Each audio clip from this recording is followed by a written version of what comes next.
Hey, what's up? It's Clayton Olson. In this video, I'm going to talk about how to strengthen your relationships. And I'd like to start off with this statement.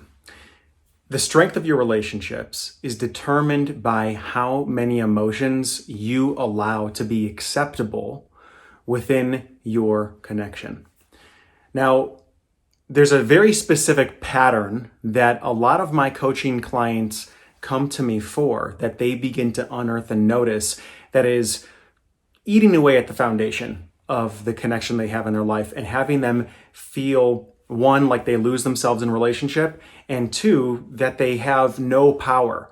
Many times, if this pattern is continued over and over again, people will find themselves saying, you know what, I'm better off single, because what they're realizing, it's the best and only way for them to stay connected to themselves rather than get lost in the other person. The pattern that I'm talking about here is the pattern of people pleasing.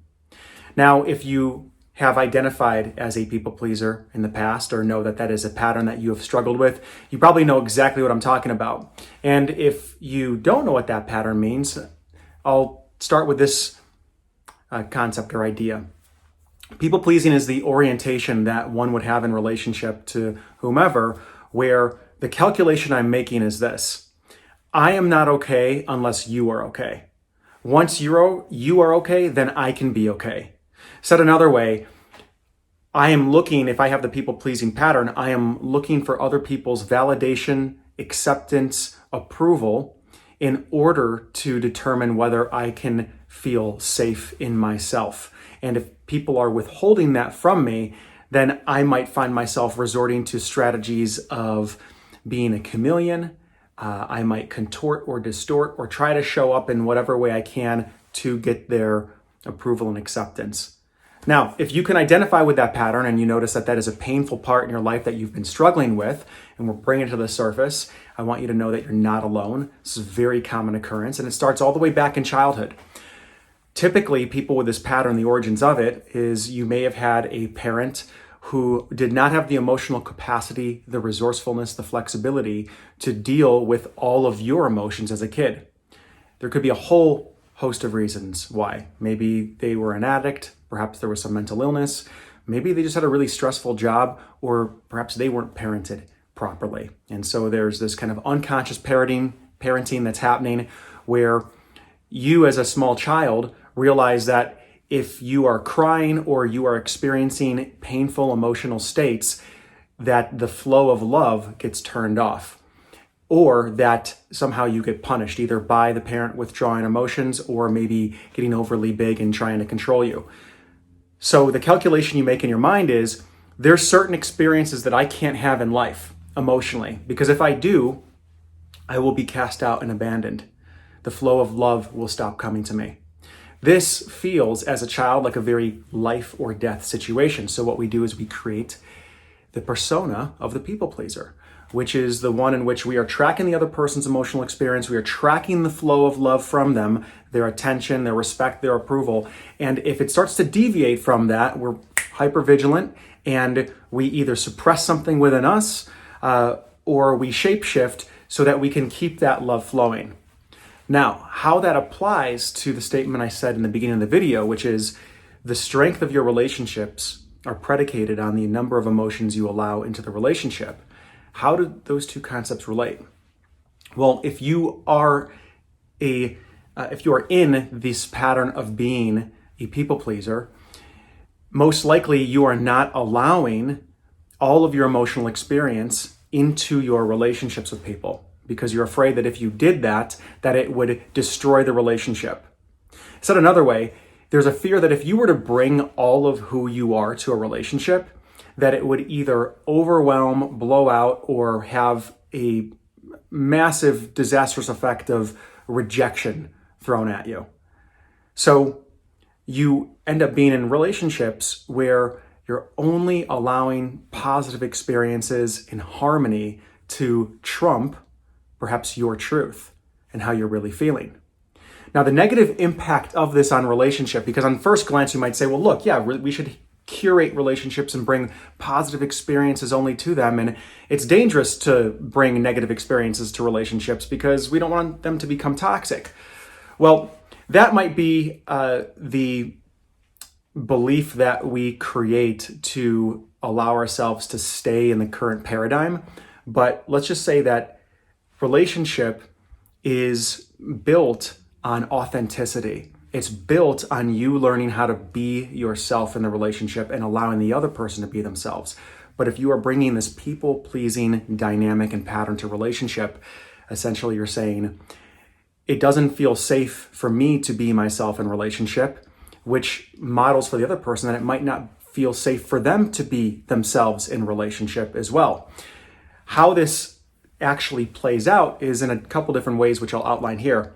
So if you've got this people-pleasing pattern that is currently operating in your relationships, you might feel incredibly threatened by your partner's negative emotional states.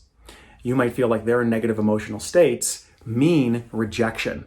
You might feel like their negative emotional states mean that they are going to stop loving you. And so what you might find yourself doing is trying to save them from their emotional experiences, save them from sadness, save them from feeling frustrated, save them from feeling stuck or overwhelmed, rather than actually stepping in and being with them in that experience and connecting with them and allowing them to show you more of who they are. And you probably have felt this in the past. You probably had an emotional experience with a friend and immediately they're jumping in with a solution. And in that act, in some ways, is they're saying that I don't feel safe around whatever it is that you're experiencing. So I'm going to offer you this solution immediately so that we can get you out of this because how you're feeling is bad and wrong. That's a pretty difficult pill to swallow. So when we're making certain emotional experiences in our relationships bad or wrong, we end up hiding those emotional experiences from our partner. We are less in rapport with them when they're having these natural human experiences. And so the relationship starts to operate on this very fine line that makes it very fragile rather than resilient, because one wrong move into a negative emotional state, suddenly we go into this emotional experience that's unacceptable. It means that something's wrong, the sky is falling, and we might end up snapping back to a place of fight or flight and saying things that we don't mean, grasping, panicking, trying to control the other person, and it can set off a whole series of things that have us deteriorate into our worst self.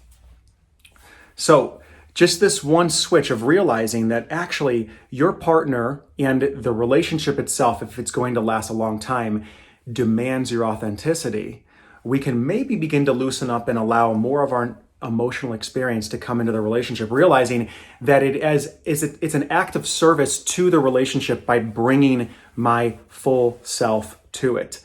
And it's actually a betrayal to myself and it's a betrayal to my partner to hide certain negative emotional experiences. And if we're going to put a little bit more context around that, if we are hiding those emotional experiences, our partner will feel the impact of that. They may feel like we are hiding something from them because we are, and they may also take that personally and feel like, wow, am I not worthy of getting all of you? Am I not worthy of these places where you feel vulnerable, weak, scared, overwhelmed to bring to the table? We love to be useful in relationships. People love to be able to provide for others and feel like we have a place in each other's lives. And oftentimes what the people pleaser is afflicted with is a lack of vulnerability, a lack of really allowing the other person in to see the places where maybe they're not trusting themselves so that we can be supported. And rather than having to always try to support them. Another dynamic that can happen in this people pleaser dance is that our partner starts to lose respect for us. They start to look for anything solid within us, within you, to push against to find out where you really stand. What is it that you really want? What is it that you really need? And so they might end up getting frustrated. They might feel alone in the relationship. They might start to try to trigger you, to erect that authenticity, that anger to come out, so that they can feel like they're in a relationship with another living, breathing human being that has their own perspective on life that might differ from theirs.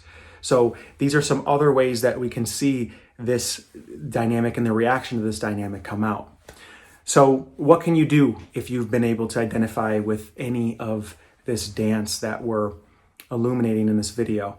Well, the first one is just to realize that, again, your authenticity and you being able to bring your emotional experience to the relationship and allow your partner to bring all of their emotional experience, the negative emotions the things that we call negative emotions to the table, are the lifeblood and the foundation for the longevity of the relationship. That switch alone right there can give you more permission to begin to notice the places where perhaps you're choosing to suppress and stuff because you feel that those things are dangerous to the relationship, and perhaps make a different choice.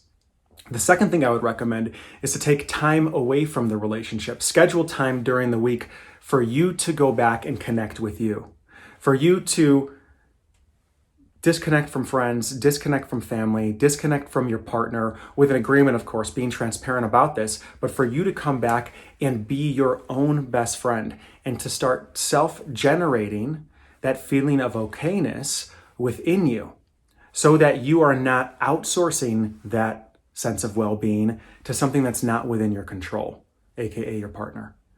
So as you start to come into deeper connection with yourself and really pay attention to the things that make you happy and not feel like you have to choose between honoring self or honoring them, whether you're in a relationship, but rather you can do both simultaneously, that is the foundation, again, for a long-term relationship, is to find ways to self-soothe, find ways to come back in deep connection with yourself, and then bring that best self-regulated identity into the relationship rather than this image of what you think your partner wants. So I'd love to hear what you think about this idea and this perspective. And if you've got a different one or you've got some questions that you'd like to put below this video, please post them. And if this is your first time on my channel, make sure you subscribe and hit that like button. Thanks.